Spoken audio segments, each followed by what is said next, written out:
तो फ्रेंड्स, मेरे YouTube channel में आप सभी का स्वागत है। आज हम देखेंगे महाभारत कथा में इंद्रप्रस्थ की स्थापना। अगर आपने महाभारत कथा की पहली वाली वीडियो नहीं देखी है तो आप मेरे YouTube चैनल में जाकर देख सकते हैं। तो चलिए शुरू करते हैं। इंद्रप्रस्थ की स्थापना। द्रौपदी स्वयंवर के पहले विदुर को छोड़कर सभी पांडवों को मृत समझने लगे और इस कारण धृतराष्ट्र ने शकुनी के कहने पर दुर्योधन को युवराज बना दिया। द्रौपदी स्वयंवर के तत्पश्चात दुर्योधन को पांडवों के जीवित होने का पता चला।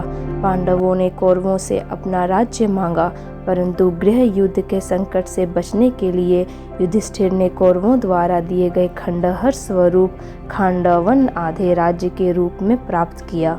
पांडवों की पांचाल राजा द्रुपद की पुत्री द्रौपदी से विवाह उपरांत मित्रता के बाद वे काफी शक्तिशाली हो गए थे। तब हस्तिनापुर के महाराज धृतराष्ट्र ने उन्हें राज्य में बुलाया। धृतराष्ट्र ने युधिष्ठिर को संबोधित करते हुए कहा, हे कुंती पुत्र, अपने भ्राताओं के संग जो मैं कहता हूँ सुनो। तुम खांडव प्रस्थ के वन को हटाकर अपने लिए एक शहर का निर्माण करो, जिससे कि तुम में और मेरे पुत्रों में कोई अंतर ना रहे। यदि तुम अपने स्थान में रहोगे तो तुमको कोई भी क्षति नहीं पहुंचा पाएगा। पार्थ द्वारा रक्षित तुम खांडव प्रस्थ में निवास करो और आधा राज्य भोगो। धृतराष्ट्र के कथनानुसार पांडवों ने हस्तिनापुर से प्रस्थान किया। आधे राज्य के आश्वासन के साथ उन्होंने खांडव प्रस्थ के वनों को हटा दिया।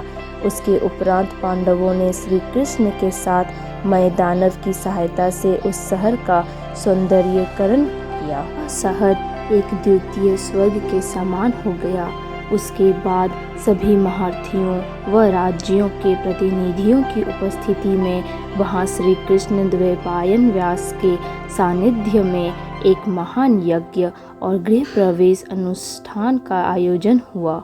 उसके बाद सागर जैसी चौड़ी खाई से घिरा, स्वर्ग गगनचुंबी चार दीवारी से घिरा व चंद्रमा या सूखे मेघों जैसा श्वेत वह नगर नागों की राजधानी भोगवती नगर जैसा लगने लगा।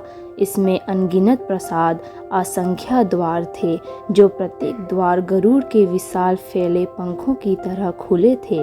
इस शहर की रक्षा दीवार में मंदराचल पर्वत जैसे विशाल द्वार थे। इस शस्त्रों से सुसज्जित सुरक्षित नगरी को दुश्मनों का एक बाण भी खरोच तक नहीं सकता था।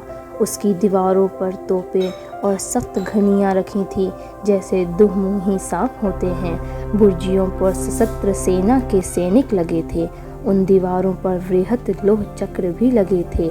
यहाँ की सड़कें चौड़ी और साफ थीं। उन पर दुर्घटना का कोई भय नहीं था। भव्य महलों, अट्टालिकाओं और प्रासादों से सुसज्जित यह नगरी इंद्र की अमरावती से मुकाबला करती थी। इस कारण ही इसे इंद्रप्रस्थ नाम दिया गया था। इस शहर के सर्वश्रेष्ठ भाग में पांडवों का महल स्थित था। इसमें कुबेर के समान खजाना और भंडार थे। इतने वैभव से परिपूर्ण इसको देखकर दामिनी के समान आंखें चौथिया जाती थीं। जब शहर बसा तो वहाँ बड़ी संख्या में ब्राह्मण आए, जिनके पास सभी वेद शास्त्र इत्यादि थे।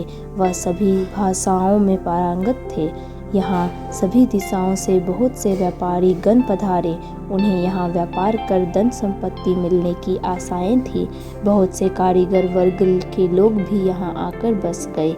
इस शहर को घेरे हुए कई सुंदर उद्यान थे, जिनमें असंख्य प्रजातियों के फल और फूल इत्यादि लगे थे। इनमें आम्र, अमरतक, कदम्ब, अशोक, चंपक, पुनंग, नाग, लकुचा, पनास, सालस और तालस के वृक्ष थे। माल, वकुल और केतकी के महकते पेड़ थे।